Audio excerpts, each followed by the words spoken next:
Bien, vamos a nuestra carta a los Colosenses, el capítulo 2. Hoy empezamos el capítulo 2 de la carta a los Colosenses y vamos a ver solo el primer versículo.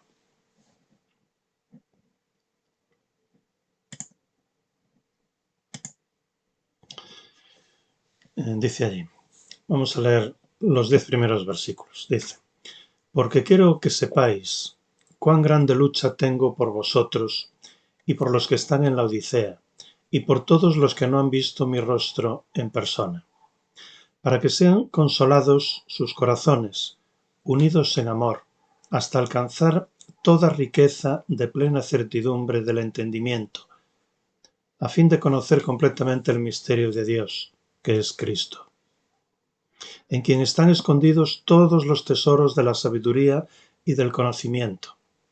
Digo esto para que nadie os engañe con sofismas.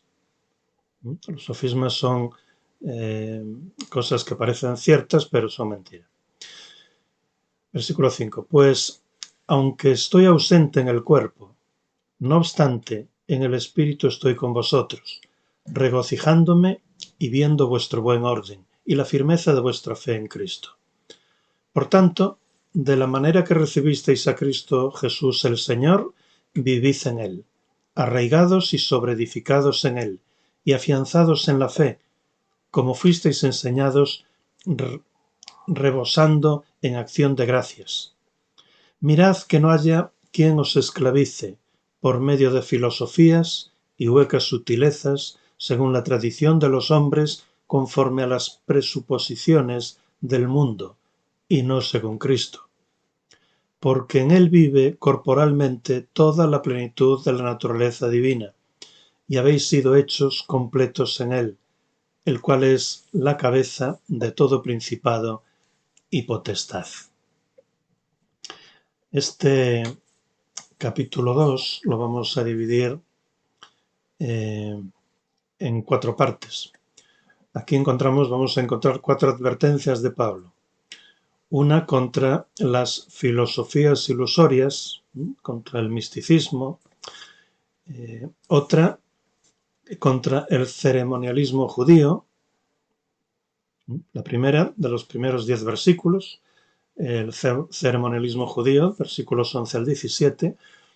La tercera parte, una advertencia contra el culto a los ángeles, versículos 18 y 19, y finalmente una advertencia contra el ascetismo, los versículos 20 al 23. Vamos a nuestro versículo 1 entonces. Porque quiero que sepáis cuán grande lucha tengo por vosotros y por los que están en la Odisea y por todos los que no han visto mi rostro en persona. Dice Pablo, quiero que sepáis. ¿Con qué se sabe? Con la cabeza, con la mente, con la inteligencia. Quiero que sepáis. Esta frase u otra parecida, como por ejemplo, no quiero que ignoréis, la usa con bastante frecuencia Pablo en sus escritos. Quiero que sepáis, no quiero que ignoréis. Viene a ser lo mismo. A veces la utiliza con respecto a la enseñanza doctrinal, con enseñanzas de la palabra de Dios, y otras veces con respecto a sus propias circunstancias personales. ¿Por qué? ¿Por qué hace Pablo esto? ¿Por qué utiliza esta frase? Quiero que sepáis. ¿Por qué necesitamos saber? En primer lugar, Pablo utiliza esta frase, quiero que sepáis, para subrayar la importancia del tema que está tratando. En este caso, Pablo considera que la herejía de Colosas, que va a refutar en este capítulo 2, que es un peligro doctrinal muy serio, como para que lo conozcamos bien, que no le quitemos importancia. Es importante. Quiero que sepáis lo que os voy a decir respecto de esos falsos maestros que han ido por la Iglesia enseñando sus falsas doctrinas. Y por eso dice, quiero que sepáis cuán grande lucha tengo por vosotros. El problema, acordaos que el motivo de la carta estaba en que por la iglesia de Colosas habían aparecido unos falsos maestros que enseñaban falsas doctrinas. Y Pablo dice, quiero que sepáis cuán grande lucha tengo por vosotros por esa causa. Y la segunda razón por la que Pablo dice, quiero que sepáis, ¿qué es lo contrario de saber? Lo contrario de saber es ignorar. Si no se sabe una cosa, se ignora. Y la ignorancia es la madre de en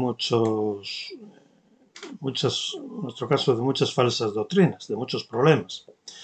Pablo dice, quiere que sepáis, porque él ve la ignorancia como una cosa muy peligrosa. La ignorancia doctrinal conduce a toda clase de confusiones y errores. Y la ignorancia en torno a las propias circunstancias personales del apóstol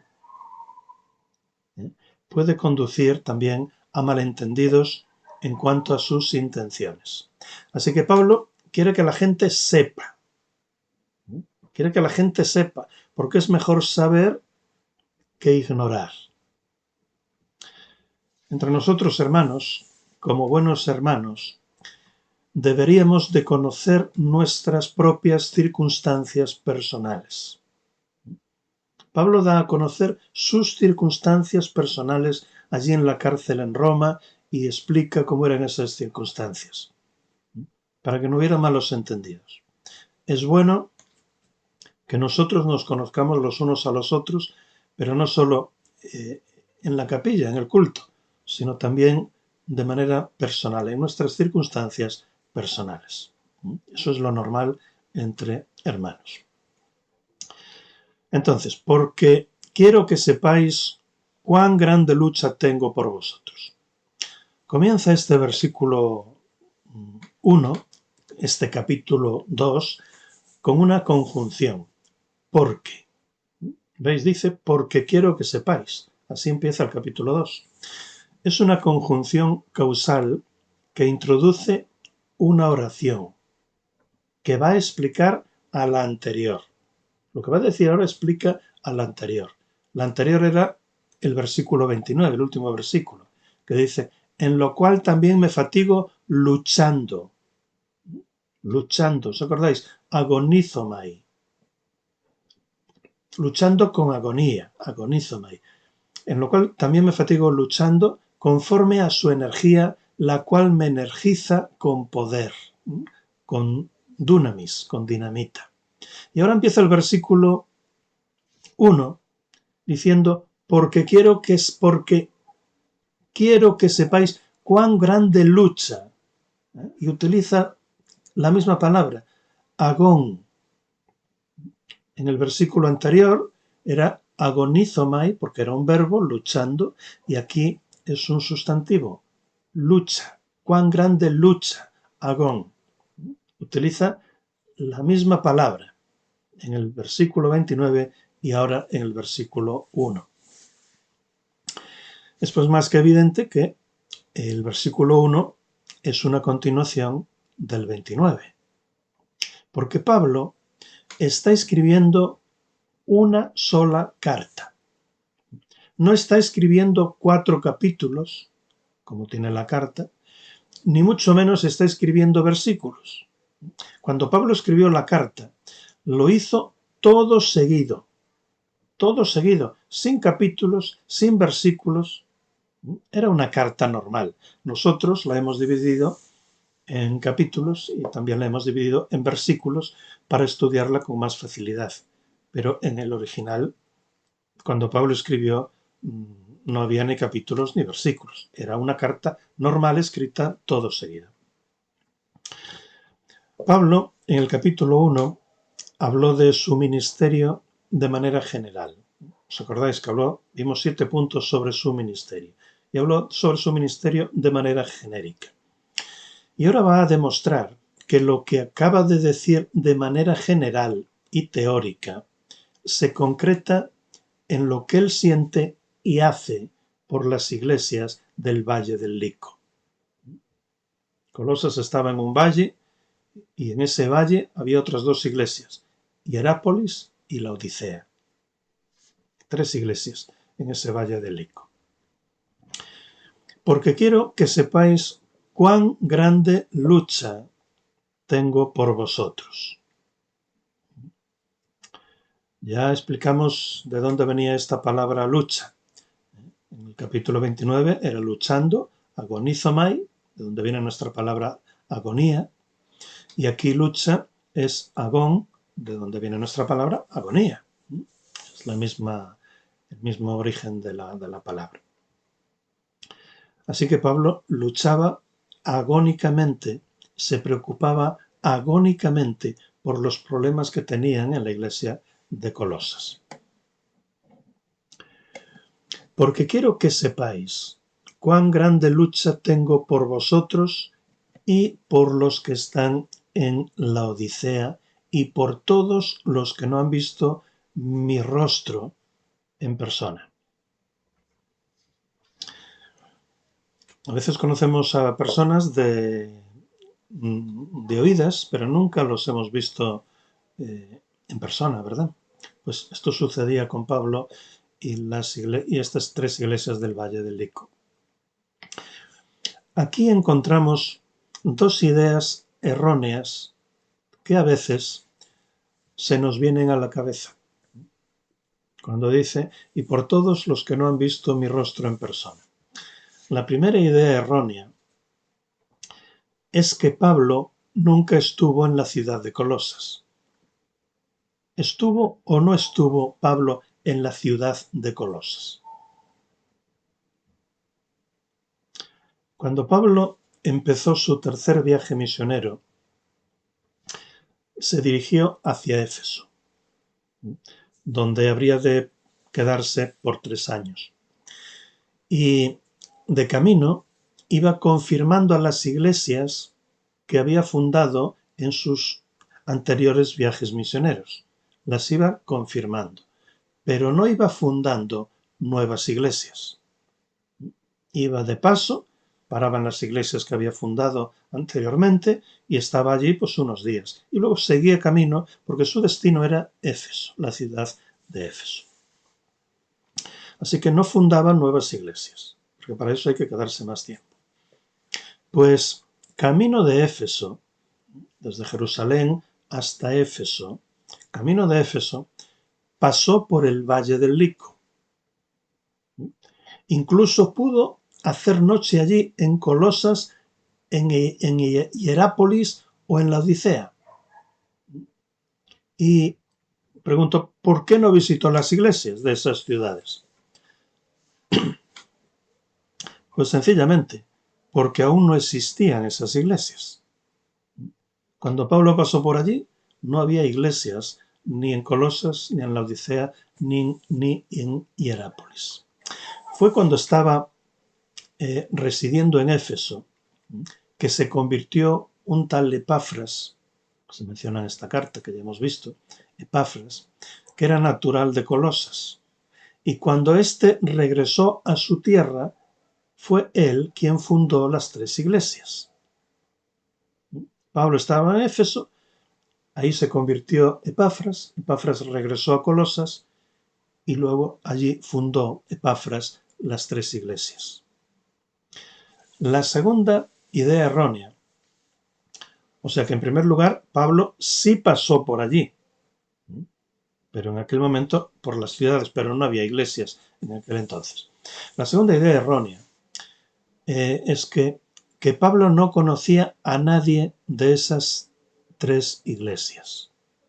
¿Conocía o no conocía a alguien de esas 3 iglesias? Es verdad que Pablo nunca había estado en esas iglesias, nunca había estado, pero sí conocía a algunos miembros, como por ejemplo Epafras, como por ejemplo a Filemón, a Apia, la esposa de Filemón, a Onésimo, el esclavo de Filemón, conocía a Arquipo, que realizó un importante ministerio en esas iglesias y que incluso podía haber sido hijo de Filemón y de Apia. No lo sabemos con certeza. Así que por lo menos ya conocía a 5 personas y seguro que conocía a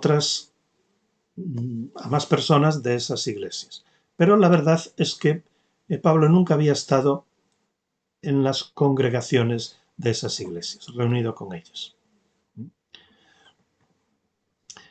Y por tanto no conocía a la mayoría de los miembros de la iglesia, pero sí conocía a algunos, como hemos visto.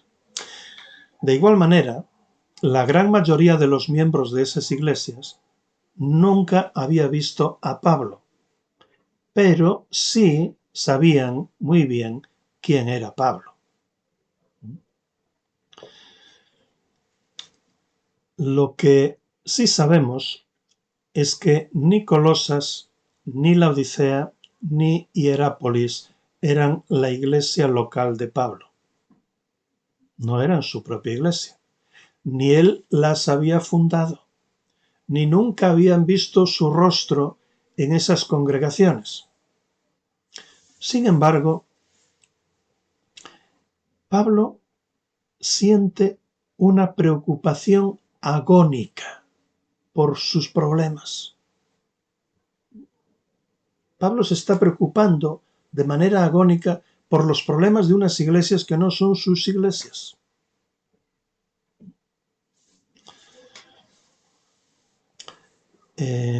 Hermanos, ¿qué lección quiero sacar de aquí? Igual ya os disteis cuenta, ¿verdad? ¿Qué lección podemos sacar de aquí? Que entre todas las iglesias locales del mundo y de todos los tiempos formamos el único cuerpo de Jesucristo. Que todos somos hermanos y participantes del mismo Espíritu, de la misma palabra y participaremos del mismo cielo todos juntos. Y que por tanto debemos de alegrarnos cuando una iglesia les va bien. Y debemos de dolernos cuando otra iglesia les va mal. Eso es lo natural, es lo normal, es el sentir sano de una iglesia sana. El preocuparse por otras iglesias evidencia la salud espiritual de una iglesia. Lo digo porque a veces parece que lo único en lo que nos preocupamos es de cómo va nuestra iglesia. Y no nos importan los otros hermanos. Pero si realmente son nuestros hermanos, tenemos que preocuparnos de su bienestar, de sus problemas. Y Pablo se preocupaba de ellos con agonía, como hemos visto. Aquí encontramos también una exhortación, un desafío velado para los miembros de la iglesia de Colosas. Porque si Pablo, que nunca había estado allí, que no los conocía y que estaba a muchos kilómetros de distancia, sentía, se preocupaba y luchaba intensamente hasta la agonía por ellos,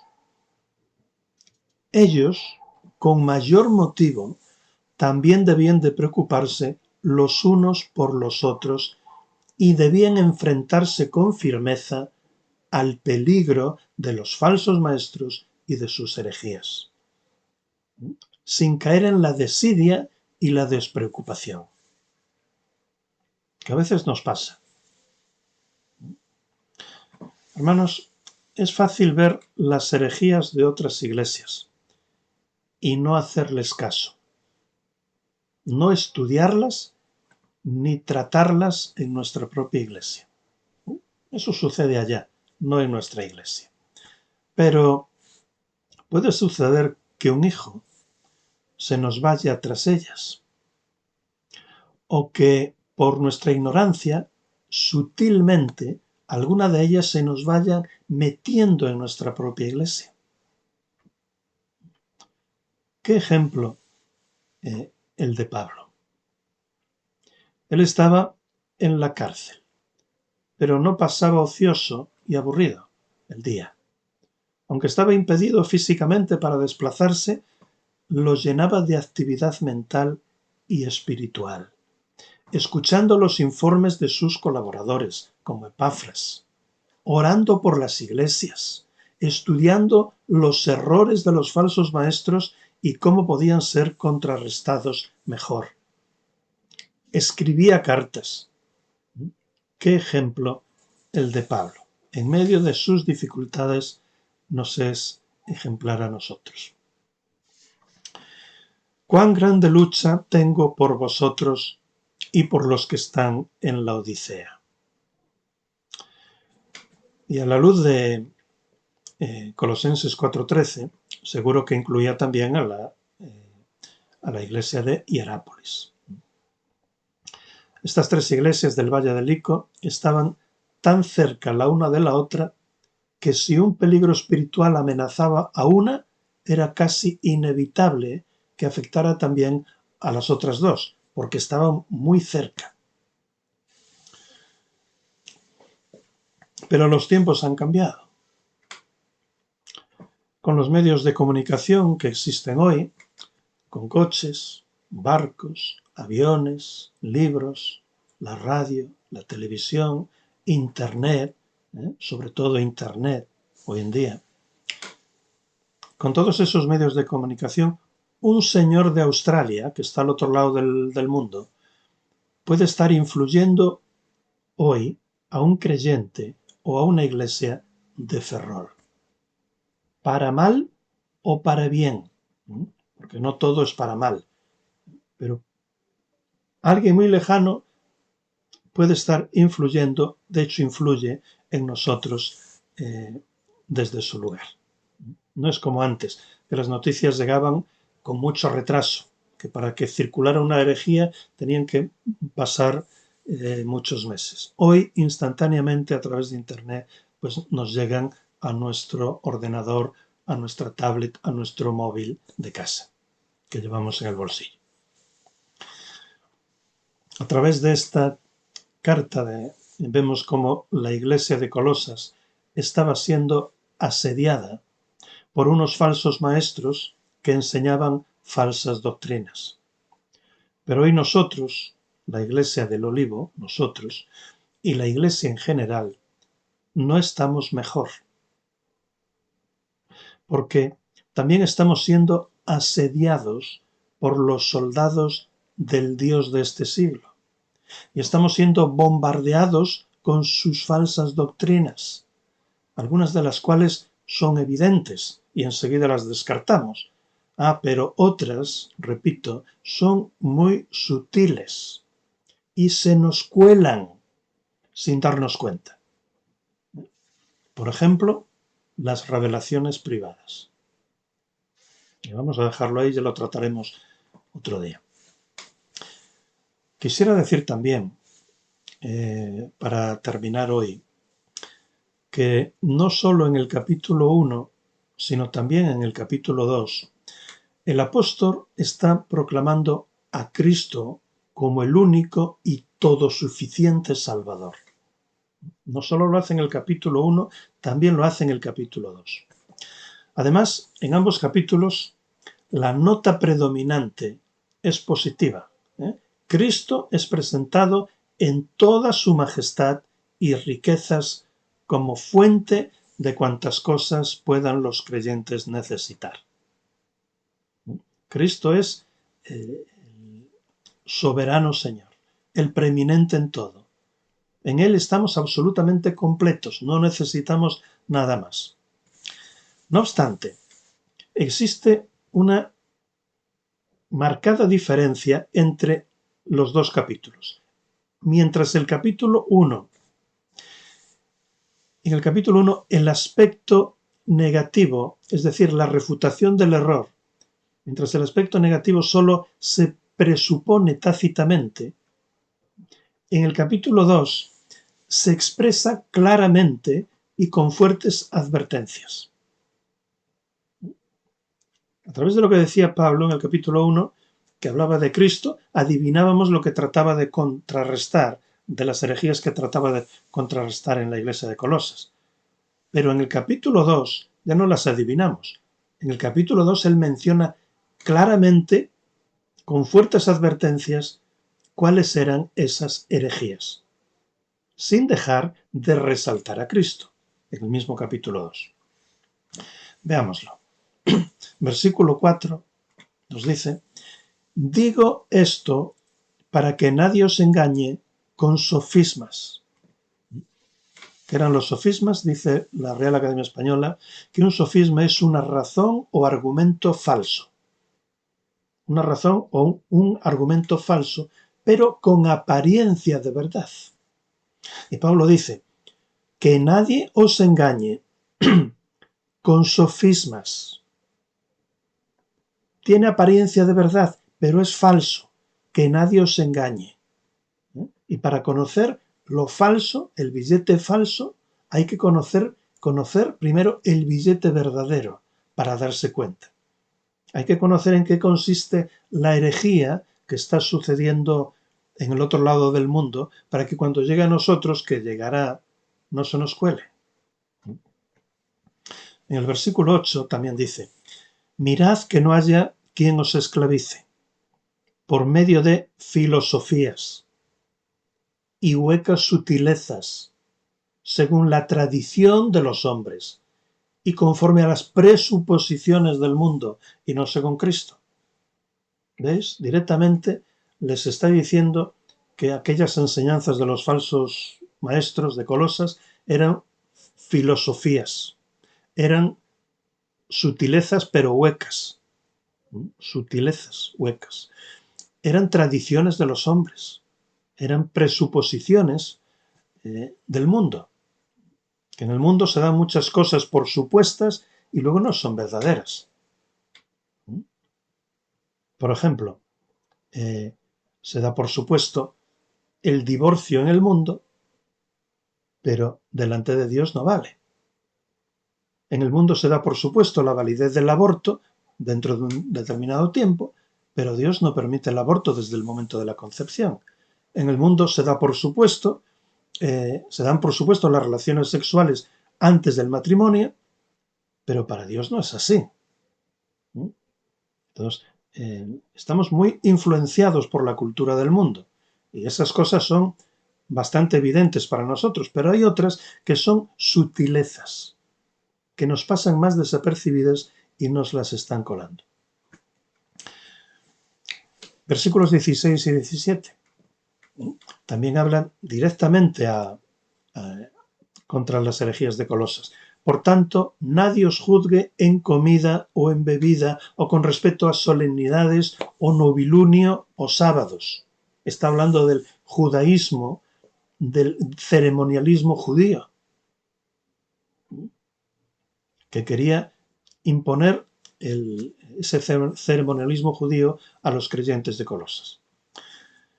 Continúa el versículo 17, lo cual es sombra de las cosas venideras, pero la realidad es Cristo. Versículo 18, que nadie emita juicio contra vosotros, simulando humildad, es decir, ascetismo, duro trato del cuerpo, y culto a los ángeles.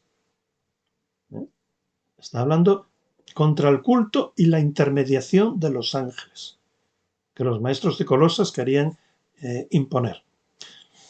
Presuponiendo lo que ha visto, vanamente hinchado por su propia mente carnal, misticismo. Hinchaban lo que aparentemente habían visto. Tenían un sueño y lo desarrollaban con nuevas revelaciones místicas de tipo oriental, etcétera, etcétera. Versículos 20 y 23. Si moristeis con Cristo a las presuposiciones del mundo, ¿por qué, como si vivierais en el mundo, sois sometidos a preceptos tales como no uses, ni comas, ni toques, según mandamientos y doctrinas de hombres, cosas que están todas destinadas a perecer con el uso? Los judaizantes y el ascetismo. Tales cosas tienen en verdad cierta reputación de sabiduría, en una religión impuesta, en una religión impuesta por uno mismo y en una falsa humildad y severo trato del cuerpo, el ascetismo. Pero no tienen valor alguno contra los apetitos de la carne. En Cristo estamos completos y no necesitamos nada más. Así que ya veis cómo directamente en este capítulo 2 Pablo nos va a hablar contra determinadas prácticas que enseñaban los maestros, aquellos maestros falsos de Colosas. Sin embargo, como hemos dicho, no todo en el capítulo 2 es negativo, sino que también se proclama a Cristo en positivo. Por ejemplo, versículos 2 y 3, para que sean consolados sus corazones, unidos en amor, hasta alcanzar toda riqueza de plena certidumbre de entendimiento, a fin de conocer completamente el misterio de Dios, Cristo, en quien están escondidos todos los tesoros de la sabiduría y del conocimiento. ¿Veis cómo en este capítulo 2 no solo se habla claramente de los errores, sino que también se habla claramente de Cristo, como en el capítulo 1? Versículos 6 y 7. Por tanto, de la manera que recibisteis a Cristo, Jesús, el Señor, vivid en Él, arraigados y sobreedificados en Él y afianzados en la fe, como fuisteis enseñados, rebosando en acción de gracias. Versículos 9 al 15, para terminar. Porque en Él, en Cristo, vive corporalmente toda la plenitud de la naturaleza divina. Y habéis sido completos en Él. Habéis sido hechos completos en Él, el cual es la cabeza, la autoridad de todo principado y potestad. En Él, en Cristo, también fuisteis circuncidados, pero no con una circuncisión hecha a mano, al despojaros del cuerpo de la carne, mediante la circuncisión de Cristo, una circuncisión espiritual, que ya explicaremos lo que es. Versículo 12. Habiendo sido sepultados juntamente con Él en el bautismo, en el cual fuisteis también resucitados con Él, por medio de la fe en el poder de Dios que lo resucitó de los muertos. Y a vosotros, estando muertos en los delitos y en la incircuncisión de vuestra carne, os dio vida. Estando muertos, os dio vida juntamente con Él. ¿Cómo lo hizo? Perdonándoos todos los delitos, cancelando el documento de deuda con los decretos que nos era contrario, y lo quitó de en medio, clavándolo en la cruz, y despojando en ella a los principados y a las potestades, los humilló públicamente al llevarnos prisioneros en el desfile triunfal. Estamos completos en Cristo. Tenemos que atender a la falsa doctrina. Tenemos que conocer la verdad para luego identificar la falsa doctrina. Pero en Cristo estamos completos. No necesitamos nada más. Amén.